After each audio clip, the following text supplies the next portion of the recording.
هەوڵەکان بۆ ئاساییکردنەوەی دۆخی سیاسی هەرێم بەردەوامن و تا ئێستاش هیچ هەوڵێک کە لەو پێناوەدا دراوە سەرکەوتنی بەدەست نەهێناوە. یەکگرتووی ئیسلامی ئەمجار بە پرۆژەوە هاتۆتۆ مەیدان و دەیەوێت بە پرۆژەکەی لایەنە ناکۆکەکان بخاتەوە سەر مێزی گفتوگۆ. یەکێتی پێشوازی لە پرۆژەکەی یەکگرتوو دەکات و دەژڵێت دەبێت لایەنە ناکۆکەکان واز لە عینادی بهێنن.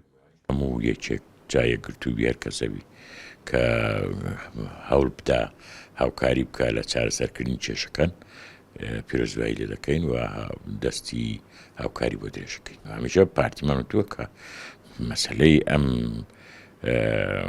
دوورە پەرێزی و ڕەتکردنەوە نییە، چارەسەر نییە. چارەسەر ئەوەیە خاوکردنەوەی گرژیەکان و دۆزینەوەی کلیل بۆ دەرگا داخراوەکان. پێشتر بزوتنەوەی گۆڕان لە ڕێی وتەبێژەکەی و پرۆژەکەی یەکگرتووی ڕەت نەکردەوە و ڕایگەیان پێشوازی لە هەر هەوڵێک دەکەن بۆ ئاساییکردنەوەی دۆخی هەرێم، وتیشی دەبێت پارتی هەڵوێستەکانی بگۆڕێت. ئەندامێکی مەکتەبی سیاسی پارتیش پرۆژەکەی یەکگرتوو بە باش دەزانێت و دەڵێت هەوڵ دەدەن کار بکەن بۆ چارەسەری کێشەکان و کاراکردنەوەی پارلەمان.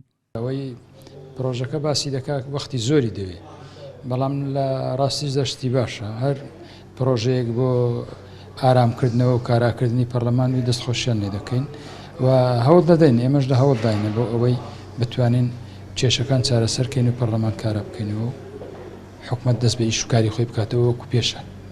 هەوڵەکانی ڕابردوو بۆ ئاساییکردنەوەی دۆخی سیاسی هەرێم هیچی لێسەوز نەبوو، بەڵام یەکگرتوو دەڵێت پرۆژەکەی ئەوان جیاوازە و بە ئومێدن ئەنجامی هەبێت. پرۆژەکەی یەکگرتوو لەم خاڵانە پێکاتووە: چارەسەرکردنی کێشەی سەرۆکایەتی هەرێم، کاراکردنەوەی پەرلەمانی کوردستان، دەستپێکردنەوەی کۆبوونەوە پێنج قۆڵێکان، گەڕانەوەی متمانە لە نێوان لایەنە سیاسیەکان، پێکهێنانی ڕێکەوتنێکی نوێ لە نێوان لایەنە سیاسیەکان، دەست بەکاربوونەوەی لیژنەی هەموارکردنەوەی دەستور. کۆمەڵی ئیسلامیش ڕایگەیان پێشوازی لە هەر هەوڵێک دەکەن لە پێناو تەبای سیاسی و ئاساییکردنەوەی دۆخی هەرێم.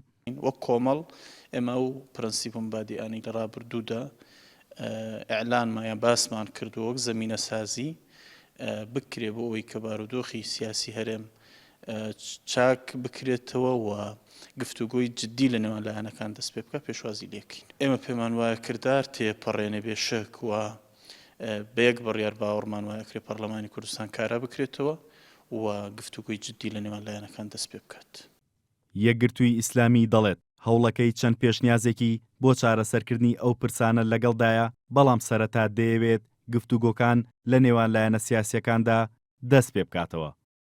یەکگرتوو لە دوای کۆنگرەی حەوت و هەڵبژاردنەوەی سەلاحەدین بەهادین بە ئەمینداری حیزبەکە دەیەوێت جیاوازتر لە جاران دەرکەوێت و ڕۆڵ و کاریگەری هەبێت لە ئاساییکردنەوەی دۆخی سیاسی هەرێم. بۆیە لە دوای کۆنگرە جم و جۆڵە سیاسیەکانی چڕ کردوێتەوە و دەیەوێت بەم پرۆژەیەش بگاتە ئەنجام. هاوکاریاسین NRT سلێمانی.